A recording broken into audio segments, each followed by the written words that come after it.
Doctor Doom सिर्फ इसलिए शक्तिशाली नहीं है क्योंकि वो ऊर्जा विस्फोट करता है या धातु का कवच पहनता है। डूम शक्तिशाली इसलिए है क्योंकि मार्वल यूनिवर्स खुद बार बार ये साबित करता रहता है कि जब डूम को अपनी पूरी क्षमता तक पहुंचने दिया जाता है तो बहुत कम ऐसे प्राणी हैं जो वास्तव में उसे रोक सकते हैं।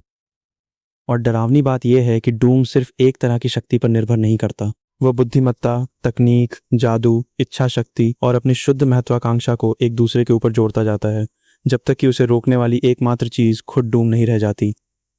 विक्टर वॉन डूम पहली बार फैंटास्टिक फोर नंबर 5 में दिखाई देता है, और उस शुरुआती सिल्वर एज कहानी में भी मार्वल ये स्थापित कर देता है कि वह असल में कौन है। डूम सिर्फ एक पागल वैज्ञानिक या किसी विदेशी देश का तानाशाह नहीं है। वो एक जीनियस आविष्कारक है जो रीड रिचर्ड्स की बराबरी करता है, और साथ ही एक ऐसा व्यक्ति है जिसने रहस्यमयी कलाओं का इतना गहरा अध्ययन किया है कि वो जादूगरों को भी चुनौती दे सकता है। यही संयोजन उसे मार्वल के लगभग हर दूसरे विलेन से अलग बनाता है। टोनी स्टार्क के पास तकनीक है, डॉक्टर स्ट्रेंज के पास जादू है, लेकिन डूम के पास दोनों हैं, और वो दोनों में दूसरे स्थान पर रहने से इनकार करता है। अगर आप डूम की बुद्धिमत्ता को समझना चाहते हैं तो आपको आधुनिक कॉमिक्स तक जाने की भी ज़रूरत नहीं है। फैंटास्टिक फोर नंबर 10 और फैंटास्टिक फोर नंबर 39 और 40 में डूम पहले से ही टाइम मशीन, इंटरडायमेंशनल डिवाइस और ऐसे ऊर्जा हथियार बना रहा था जिन्हें फैंटास्टिक फोर मुश्किल से समझ पाती थी। बाद की कहानियां इसे और भी स्पष्ट कर देती हैं। आयरन मैन 149 और 150 में, जिन्हें डूम क्वेस्ट के नाम से भी जाना जाता है, डूम समय में पीछे जाता है, आयरन मैन को मात देता है और साबित करता है कि आधुनिक तकनीक से अलग होने के बाद भी सिर्फ उसका दिमाग ही किसी पर हावी होने के लिए पर्याप्त है। डूम लगातार ऐसी तकनीक बनाता है जो पृथ्वी के सबसे महान दिमागों की बराबरी करती है या उनसे आगे निकल जाती है, और वो ये सब बिना किसी टीम, कॉरपोरेशन या सरकार के समर्थन के करता है। वो इसे अकेले करता है। यही बुद्धिमत्ता सीधे डूम के कवच में दिखाई देती है, जो सिर्फ सुरक्षा नहीं है बल्कि उसकी इच्छा शक्ति का विस्तार है। डूम का कवच उसे अलौकिक शक्ति, उड़ान, ऊर्जा प्रक्षेपण, फोर्स फील्ड, पर्यावरण नियंत्रण और जीवन रक्षा प्रणाली देता है। दशकों की फैंटास्टिक फोर कॉमिक्स में आप डूम को हल्क के हमले झेलते हुए, थॉर के साथ ऊर्जा विस्फोटों का आदान प्रदान करते हुए और ऐसे हमलों से बचते हुए देखते हैं जो सामान्य इंसानों को भाप बना दें। उसके फोर्स फील्ड इतने मजबूत हैं कि वे कॉस्मिक स्तर की ऊर्जा को रोक सकते हैं, और उसके कवच को अक्सर विशेष रूप से उस व्यक्ति का मुकाबला करने के लिए दोबारा बनाया और अपग्रेड किया जाता है जिसने पिछली बार उसे हराया था। डूम हारकर बस वहां से चला नहीं जाता और वैसा ही नहीं रहता, वो खुद को बदलता है। लेकिन जहां डूम मार्वल के ज्यादातर विलेन से वास्तव में अलग हो जाता है वो है जादू। डूम कोई ऐसा व्यक्ति नहीं है जो बस थोड़ा बहुत जादू जानता हो। वो ऐसा आदमी नहीं है जिसने एक दो मंत्र सीख लिए हों। डूम रहस्यमयी कलाओं का एक वास्तविक मास्टर है। अस्टोनिशिंग टेल्स नंबर 1 और नंबर 2 में मार्वल ये स्थापित करता है कि डूम ने अन्य रहस्यमयी संस्थाओं से प्रशिक्षण लिया और बहुत पहले से जादू सीख लिया था, जब कई आधुनिक हीरो अस्तित्व में भी नहीं थे। वर्षों के दौरान डूम बार बार डॉक्टर स्ट्रेंज से भिड़ता है, और जबकि स्ट्रेंज को आमतौर पर थोड़ा अधिक कुशल दिखाया जाता है, डूम हमेशा इतना करीब होता है कि नतीजा कभी भी निश्चित नहीं होता।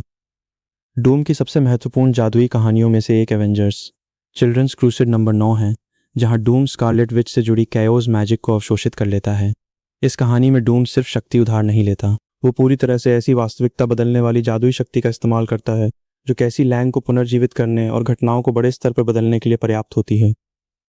ये एक महत्वपूर्ण क्षण है क्योंकि ये साबित करता है कि डूम ऐसी शक्तियों को संभाल सकता है जो खुद वास्तविकता को बदल देती हैं, बिना तुरंत खुद को नष्ट किए, और ज़्यादातर किरदार ऐसा नहीं कर सकते। ये थीम डूम में आगे भी जारी रहती है, जहां डूम वाइब्रेनियम की रहस्यमयी क्षमता को खोलता है। वाकांडा वाइब्रेनियम को पवित्र मानता है, लेकिन डूम इसके वैज्ञानिक और जादुई दोनों गुणों को हथियार बना देता है और इसका इस्तेमाल देवताओं, राष्ट्रों और हीरोज को एक साथ चुनौती देने के लिए करता है। डूम सिर्फ शक्तिशाली नहीं है, वो शक्ति को उसके मूल स्तर पर समझता है, चाहे वो विज्ञान से आए, जादू से या किसी कलाकृति से।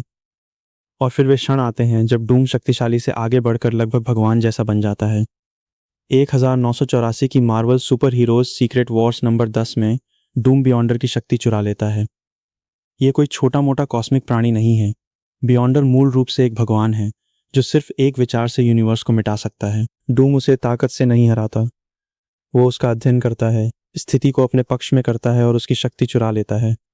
कुछ समय के लिए डूम मार्वल के इतिहास के सबसे शक्तिशाली प्राणियों में से एक बन जाता है और हीरोज, विलेन और कॉस्मिक खतरों को आसानी से हरा देता है।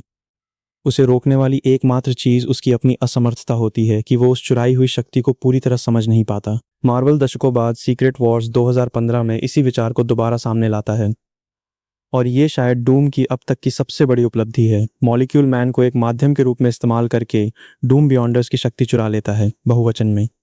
ऐसे प्राणी जो प्रयोग के तौर पर पूरे यूनिवर्स को नष्ट कर देते हैं। इसके बाद डूम गॉड एम्परर डूम बन जाता है, जो बैटल वर्ल्ड का शासक है, एक ऐसा पैचवर्क ग्रह जो नष्ट हो चुकी वास्तविकताओं के अवशेषों से बना है। इस रूप में डूम सिर्फ लोगों पर शासन नहीं करता, वो भौतिकी को दोबारा लिखता है, भूगोल को बदलता है, जीवन की रचना करता है, खतरों को मिटा देता है और पूरे अस्तित्व पर अपनी इच्छा लागू करता है। थॉर उसकी सेवा करता है, पूरी दुनियाएं उसकी पूजा करती हैं। रीड रिचर्ड्स खुलकर स्वीकार करता है कि डूम ने जो कुछ बचा था उसे बचाया, और यही वो महत्वपूर्ण बात है जिसे लोग अक्सर भूल जाते हैं। डूम गॉड एम्परर डूम सिर्फ शासन करने के लिए नहीं बना था। डूम गॉड एम्परर डूम इसलिए बना क्योंकि उसके बिना सब कुछ खत्म हो जाता। डूम ही समाधान था। यहाँ तक कि जब डूम के पास कोई कॉस्मिक शक्ति नहीं होती, तब भी उसकी इच्छा शक्ति उसे सबसे ऊंचे स्तर पर रखती है। एवेंजर्स एम्परर डूम में डूम पर्पल मैन की माइंड कंट्रोल तकनीक का इस्तेमाल करके पृथ्वी पर अपना नियंत्रण स्थापित करता है। लेकिन महत्वपूर्ण बात यह है कि डूम खुद इसके प्रभाव से पूरी तरह सुरक्षित रहता है। उसका दिमाग इतना अनुशासित, इतना मजबूत और इतना अडिग है कि ग्रह स्तरीय मानसिक नियंत्रण भी उस पर असर नहीं करता। डूम आसानी से मानसिक या भावनात्मक रूप से झुकता नहीं है। उसका अहंकार बहुत बड़ा है, लेकिन उसका आत्मनियंत्रण भी उतना ही मजबूत है। लाटवेरिया के शासक के रूप में डूम की भूमिका उसकी शक्ति को और मजबूत करती है। लाटवेरिया कोई मजाकिया देश नहीं है, वह तकनीकी रूप से उन्नत, आर्थिक रूप से स्थिर और डूम के प्रति बेहद वफादार है। डूम सिर्फ डराया नहीं जाता, उसका सम्मान भी किया जाता है। आधुनिक मार्वल कहानियों में, खासकर वन वर्ल्ड अंडर डूम जैसे इवेंट्स में, हम डूम को सिर्फ एक विलन के रूप में नहीं, बल्कि एक वास्तविक वैश्विक प्राधिकरण के रूप में देखते हैं, जो शायद उन हीरोज से भी अधिक प्रभावी तरीके से शासन कर सकता है जो उसका विरोध करते हैं।